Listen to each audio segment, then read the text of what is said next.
It's Tuesday and welcome to Ask MandR episode 357. On this episode, we're going to be talking about girls and Lego, the perfect Lego Star Wars MTT, takes of mine that aged like fine wine, and much more. If you have a question or topic for next week's episode, leave it down in the comments section below. Hit the like button while you're there, and let's get into it with our first viewer question from We Rockwell, who says, I recently bought the Desert Skiff and Sarlacc pit for $50 at my local Walmart. Was this a good price, or should I have waited for a better sale? So at $30 off of the original $80 price, I think you're doing pretty good. You're getting pretty close to 50% off, which I think in a lot of cases these days is the absolute best you can hope to see. And in my opinion, that set at $50 is more than a fair value. It's very rare that you'll see sets for more than 50% off, except for some crazy cases like the Crimson Firehawk, where even at like 60% off, it's not selling. So if you're somewhere around 40% off, you're doing very, very well there. So I think that's a good buy. Now, the other reason I picked this question is so I can tell everyone that there's a lot of Walmart clearance going on right now. So it's totally worth checking your local Walmarts. Obviously, the Desert Skiff is on clearance. I've seen it as low as $48, but it's not going to be the same everywhere. Dulon Peridia, $33.50, I think is an absolute steal, and there are tons of other sets on clearance, both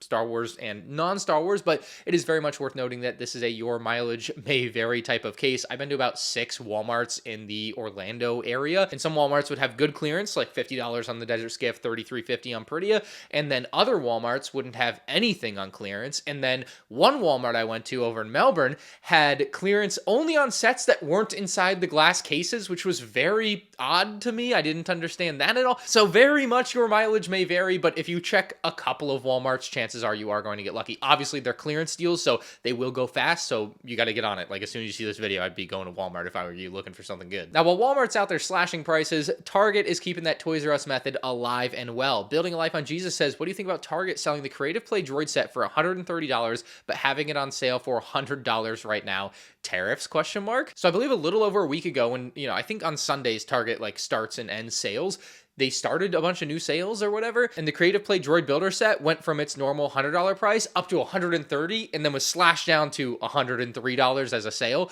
So that's insane. Yeah, I don't know why that's happening with that particular set, because I don't think it's happening with any other Lego Star Wars sets or any other Lego sets on Target.com, unless I'm missing something and haven't seen it. But the Droid Builder set, for some reason, has seen a $30 price increase, which is insane. It could be tariffs, I guess, but if it was, wouldn't it make sense that a bunch of other sets would have seen equal price increases, and that Lego.com, I guess Walmart wouldn't carry this particular set, but like Lego.com would mirror that $130 retail price? I just don't see it. So I think Target either made an error, or they're trying something out to see if they're going to get some people to think that this set is a really great deal at $30 off, or what they think is $30 off. It seems like one of those things where they could always have the defense of, oh, it was an accident, we didn't really mean to, but like really could be like a darker thing where they're trying out some like, what if we increase the price by $30 and then put it for $30 off? And then a bunch of people buy it because they're casual like grandmas and they're like, wow, what a great deal, $30 off. It could be that sort of case in my opinion, but nothing will ever probably come of it. I think it's most likely just a really, really bad error that's happened with that particular set. Gotham Brick says, have you considered starting a series where you rate your fans' collections? I have absolutely answered this question before. I get people asking me to do this a lot. The reason I don't is I don't want to be mean to my fans. Like, I can just sit and be like, wow, great job, looks great. But I think it's no fun if I'm doing a rating fans collection without like saying that some of them might just be bad like setups or need to be cleaned up, and I don't want to be mean to my fans. Like, that's kind of rule number one for me as a YouTuber. So like, yeah, that's the reason I haven't done it, is because if I'm rating them, at some point I'm going to rate someone poorly, and I don't want them to feel bad because I said their collection is poorly set up or whatever. So I avoid that because of that. If people really wanted me to do it, I could do it, but like that's the reason I don't do it, is I don't want to like be mean to my fans. Dan says, do you think we are slowly becoming accustomed to downsized sets? Eventually some generations won't know what it was like to own a Lego Star Wars build with space to even fit the minifigs included in the set in, say, a cockpit. And I think it's kind of in a way happening right now. Yeah, the new Jango Fett Slave 1 downsized version, right? This is the second, I guess really third generation of downsized Slave 1 build, because we had the one in the Master Builder series Cloud City, then we had the 2021 Mandalorian version, and now we've got the Jango Fett version, and all of these have been small, and it's no longer like a shock to me that the Slave 1 is small. Well, the U-Wing was the first downsized U-Wing. I was like, dang, this is small. It kind of sucks. But the Slave 1, definitely I'm getting used to. Even as a hardcore fan that knows how great things can be and how much better things have been, it's just like, oh yeah, this is just the norm now. Yeah, in a way, certainly. I don't think it will ever like really go away though. I think obviously with the internet though, and people like myself making comparison videos showing how much better Lego has been in the past and how much bigger the models were and better values and such, you know, you'll always have people that will realize what Lego has been doing and is doing. But I also think there will come a day where the pendulum will probably swing back the other way. Like right now, the last couple of models have been down, so it's a very small sample size. Like all things considered, like you've got 2 U-Wings. One was bigger than the other. I don't know, you know, and the next one might be bigger than the last one. So it's not downsized again, you know, and let's say they make another one in 10 years, maybe it's bigger than the one that came out this year. And well, now we're not in a downsizing era, we're in an upsizing era. I don't know. But anyway, you're definitely on the nose. I think with the recent leak of the Django Slave 1 playset, it does feel like people are becoming accustomed. Like there's no longer this big shock to the system. With some sets at least. Brecken says, did you know that tariffs actually shouldn't affect Legos because tariffs don't affect toys? My dad works for US Customs, so yes, I know what I'm talking about. Love the content, keep it up. Well, tell your dad to refund me my like $500 that I just spent on tariffs when I imported Legos from Europe, and the $5,000 that I spent on tariffs like a month and a half ago when I imported 2 12th Troopers from Europe. So I don't know where you're getting that. I guess I know where you're getting that information, but the real life experience, very different than whatever your dad's saying. I really wish you were right. It would have saved me a lot of money, and I could have had lower prices on 2 12th Troopers on MandRshop.com. Justin says, Ryan, tell us about your dating life. I don't think we'll be needing to go into too much detail here. He does say, do girls flee when they find out you're obsessed with Lego? I'm starting to date a girl, and she doesn't know about my Lego hobby yet, and I don't know when to tell her or how. So I think nowadays it's very, very, very different because of what Lego has done for the last 5 years. You've got a lot of girls that like Lego flowers. It's just that simple. Or like what the cute plants. I don't know. They think it's cute, I think, is kind of the vibe that I get these days. It's definitely different than like when I was in middle school or high school. Even then, like I think a lot of people are very much in their own head about this sort of thing. Like I know I have been in the past. Like I don't think it's as big a deal to her as you think it will be. And it just won't like she'll think it's cool and she'll probably want to do it with you. And if she doesn't, sucks, I guess, but like you'll find someone else and like it'll be okay. As far as how you could maybe introduce her to it, like I would at least like throw out the idea, be like, hey, what if we did like a Lego date night and we built a Lego set or something? Or like when you're, I don't know how old you are, I guess, but like you're at Walmart or Target and you're like, let's go on the Lego aisle, and you just happen to be down there and you're like, oh, it would be cool if we built one together. And you just kind of throw that out there and test the waters. And like if the reaction is like, there's no way it's going to be like some horrible reaction. So I'd be like, oh yeah, that'd be fun. And then you just do that. And then as you're doing that, you're like, okay, so like I do this a little bit more than normal. For me, obviously, I'm at a different like level than you probably are with your hobby. Like it kind of consumes my whole house and a lot of my day-to-day life. So it's a bit different for me.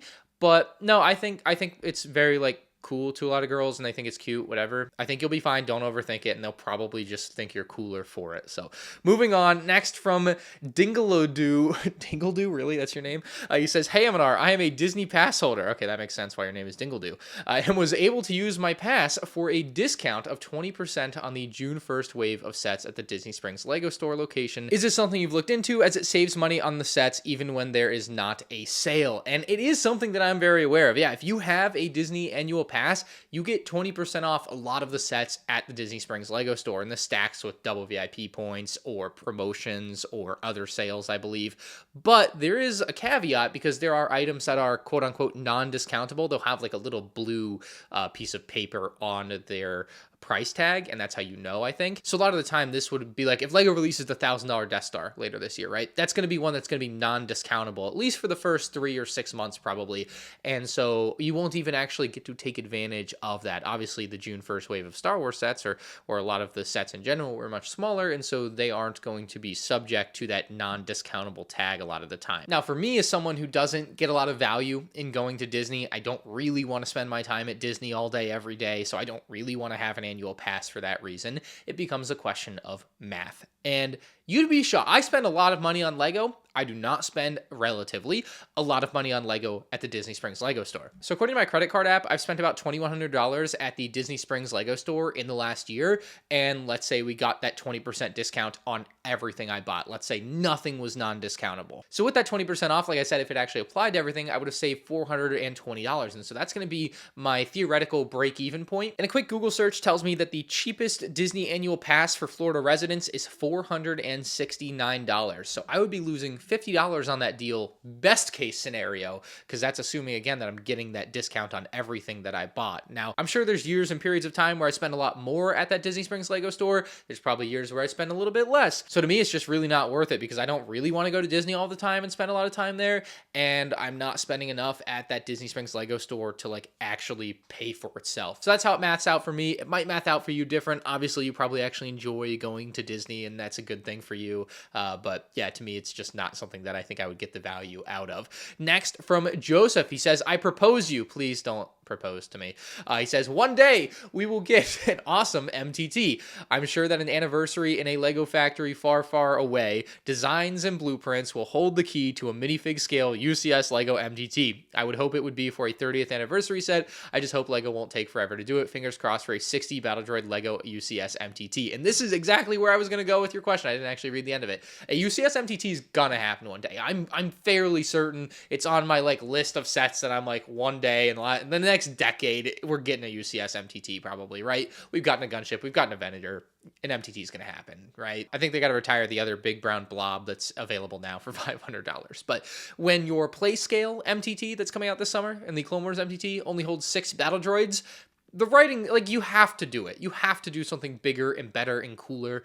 It's kind of sad that it only holds 6, you know? I can't show pictures right now. And what's crazy is that even though it only holds 6 battle droids, I still think it's the second best MTT that we'll have ever had. Like, 2007 definitely clears, but then 2025, second best, and then probably 2014, then 2000, if I was doing it kind of best to worst there. But yeah, I would bet pretty heavily that a UCS MTT will come out one day. And hopefully if they do that, you know, episode 1 based, they would include a lot of kind of the Newt Gunray type of characters that might like be around an MTT or have something to do with the Separatists, but might not necessarily be from like the Battle of Naboo. But man, could you, oh my God, they need to bring back box art so bad. A Naboo box art for a UCS MTT, I would do a lot of bad things. I'm like tearing up just thinking about how cool that would look. Oh my God, that would be incredible.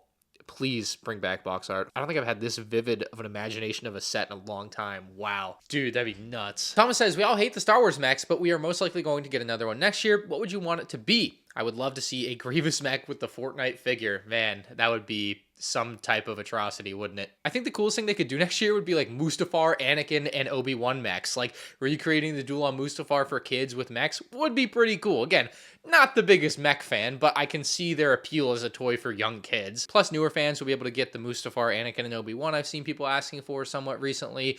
And you also, like, I really wish they would do things this way. Or they could do a Clone Wars Anakin and Obi-Wan, I guess, because they technically already have those out in sets, but it would be kind of lame to just get reuses. But if it was anything like the Marvel or I think DC ones as well, where they get too many figs in their mechs and they cost $1 less, you could include the Jedi and their clone commander and do a bunch of those mechs. That'd be wild. Like Anakin with Rex, Obi-Wan with Cody. Like, just imagine a bunch of sets like that with good clones. Oh, bliss. Next, from Inspired Halo says, what is your dream Star Wars set that has never been mentioned in the community? UTAT, Geonosis Arena, Jedi Temple, etc. are examples of sets that have already been mentioned. Okay, well, I mean, I think everything's been mentioned. Come on. Obviously, yeah, those sets have been mentioned. I have one in my head that I've mentioned before a couple of times, but it's a like Rebel Scout Speeder from the 2004 or 2005 Battlefront 1 or 2, I'm not sure which, but it's this really cool kind of Rebel Scout Speeder design. I've always wished Lego Star Wars would tackle this as probably like a $30 or $40 set at this point, but I always thought it could also maybe work as a battle pack build, although it's probably a little bit large to look good in a battle pack build. But it's just cool niche Rebel Speeder that I've always enjoyed the look of as a Star Wars fan and would love to see replicated in Lego. I think that's probably the closest thing to what you're describing as a dream set that's never been mentioned. I mean, it's obviously been mentioned, but really doesn't get talked about otherwise. So anyway, next from Caden, he says, do you think you will have a comparison between all turbo tanks like you've done before with the gunships, ATTs, AT-ATs, etc.? Absolutely, definitely going to be doing a turbo tank comparison. I'm going to try to get it out as soon as possible. I don't want to end up with a couple of cases like the Sith Infiltrator and Imperial Star Destroyer from last year. Sorry about those. I'll eventually get to them. And I think the Sail Barge I never made a comparison on. So turbo tank I will be more on top of. I'm going to have to get the 3 older ones built here very soon. I've just had them kind of looming. I was going to build and compare the turbo tanks this year anyway, so I'm actually kind of glad it worked out this way. I'm not glad about the way the set is done, but at the very least, like, the next turbo tank is coming out now, because a lot of times I'll wait for a comparison until the next version of a thing comes out. And so if I had done my turbo tank comparison this year and they came out with another turbo tank next year, I'd be a little bit upset because like now I got to redo the video. Now the old video is no good. The last turbo tank comparison I did was 2016. It's really bad. I didn't even put the minifigs in the comparison. Like, what was I thinking? I don't know. Like, it was horrible. So very excited to do that turbo tank comparison. And when you look at that 2016 one, you can see how small it is too. It's crazy. So if this one's going to be smaller than that one, it's going to look horrible next to him. It's going to be very obvious. Yeah, it's going to be bad. We'll see. Next from the big boss, he says, just want to know your take on Mark Hamill stepping down as Luke Skywalker. To me, it's not really a surprise. He's getting definitely older. I really thought he would kind of be done after, I guess, The Last Jedi. I know they've used his body with, no, he's still young Luke. They like superimpose someone's face, CGI a face over him, but it's still like Mark Hamill's body and voice and everything, I think. Frankly, I just don't think they need him. Like, it's pretty clear, like the AI stuff that I've seen recently is insane. It's pretty clear that they should be able to like have a very good looking Mark Hamill face with that. And it's going to be interesting to see how things like that are handled, because obviously Disney and other people are going to want to continue to do Luke Skywalker in their stories. And, you know, especially when it comes to live action, do you recast an actor? Or do you just superimpose the original actor's face on that? And I think that'll be a crazy thing to see kind of unfold as the years go on. But yeah, to me, it's no surprise. I don't really feel anything strongly about it. Like, kind of like how Han Solo is probably not going to be played by Harrison Ford ever again. Like, I don't know. He's older. Of course he's not. Jaden says, not even a question, but Ask Him on episode 154 has aged like fine wine. I want to know why you were watching an episode from like 8 years ago. But he says, the conversations about the UCS Razor Crest and Django Slave 1 are so interesting now. And I feel like you could probably find a lot of things I've said that have aged very well. I'm sure there are things that have aged not well, but there is, especially with the recent leak of the Django Fett Slave 1 and a lot of the conversation around downsizing. I probably should have put this question a lot closer to the downsize question at the beginning of the video, huh? But a lot of the conversation about downsizing. I think the part of my 2018 Master Builder Series Cloud City review where I talk about the downsized Boba Slave 1 is a pretty interesting rewatch, because I was really spot on. I saw it coming, basically. I saw it coming. It's also what I think a lot of LEGO Star Wars sets may be scaled like soon. So in the past, we would have Slave 1s that were really big. They were like $80, but I think in the future, we're going to have Slave 1s that are like this, that are $40, $30. Okay, maybe not $30, but 50 or 70 in our most recent case here. But also inflation went kind of crazy, and I'm sure I didn't quite foresee that when filming this review. LEGO can't keep making the sets just as big, and they keep getting more expensive. They're going to, at some point, have to downsize a lot, and they've been doing it with sets like the Republic Fighter Tank and stuff, but I think it's going to become a lot more common, and I think this is a great example of kind of where LEGO could be heading with a lot of their models. So that one definitely, and quite unfortunately, aged very well. Michael says, what should I do with my money? I have enough for the ATT, but I was thinking about buying some of the new sets since the ATT is somehow not retiring this year. And the ATT is about $110 on sale, so you're looking at that versus if you buy one of the newer sets like the Turbo Tank, I believe its retail price is going to be $160, same for the MTT. So a big price difference there too. It's not quite as close as it might seem. You're looking at spending $50 more. So I think the ATT is a pretty good value. I still think the figures are mostly complete garbage, so there's that definitely to be considered. I think if I was going to buy one of the sets in that price range, 110 to 160 right now, obviously the Dark Falcon might be a good consideration for you too. I think Walmart has it on rollback for $145, so that's definitely in that same range. I would really consider that. But the MTT, I think the MTT, from what we've seen, looks really good. It generally has really good figures outside of a couple things on Bly. So I think that one might be something worth considering. And then at some point in the future, maybe you get that ATTE to pair against it as a bigger vehicle. But yeah, good luck with your decision there. Finally, from 9Dub, he says, with all the new buildable characters LEGO is releasing, do you think we'll ever get a LEGO Gonk Droid? And we've gotten variations of that, it feels like, because we got the 2019 Boost one, and then we got the version that's from LEGO Star Wars The Skywalker Saga that they gave out to influencers. So they've done some buildable Gonks. It's kind of odd that they have not done one as its kind of own standalone set as they've done all of these buildable characters. I would imagine it's, again, just something that's coming in the future. You can't do everything. Some things got to get left behind to be the last thing, right? And the Gonk Droid kind of feels like it's been that odd one out that will eventually be gotten to. It just hasn't yet. Personally, I hope they keep it really simple and do something in gray. No, like, crazy colors or anything. I don't want a big teal Gonk Droid. I like the gray one that they did for Skywalker Saga, but maybe something with a little bit of a better design. That one is a very simple brick design. Like, I would totally love to see something just more intricate, I guess. But yeah, when they're doing things like droidicas and battle droids on staps, I think a Gonk Droid is a lock someday. I don't know when that day will come, but by the end of the decade, probably. And it's kind of a subline that I think is, I don't know how many they've done at this point. It's really grown without people really noticing, it feels like. Like, everyone knows they're doing a bunch of buildable characters, but I bet if we counted up how many they've done in the last 10 years, it's probably a lot closer to 20 than I would have guessed. Let's count. We got to count. So the first one we got in kind of the modern era of these things was BB-8 in 2017. That's going to give us 1. I think the Porg came out in 2018, which is 2. 2019 had Yoda. I kind of forgot about him. 2020 had Dio. That was a bad one. And then the Child. We're already at 5 through 2020. 2021 had R2 and the Probe Droid. That's 7. 2022 had BD-1 for 8. And I guess no more. 2023. Oh, Chewbacca. Right. That's 9. Okay. 10 would be the other R2. And then we had the Droideka for 11. We had the C-3PO for 12. We're already at 12. And then this year, we've got the Grogu with the Pram for 13. Chopper for 14. And then I've already got the K2SO for 15. And then the Ewok that's coming out is 16. So that's at least 16 brick-built characters since 2017. That's a lot more than I think. Like, if you just threw a number out there, I would have guessed 10 probably.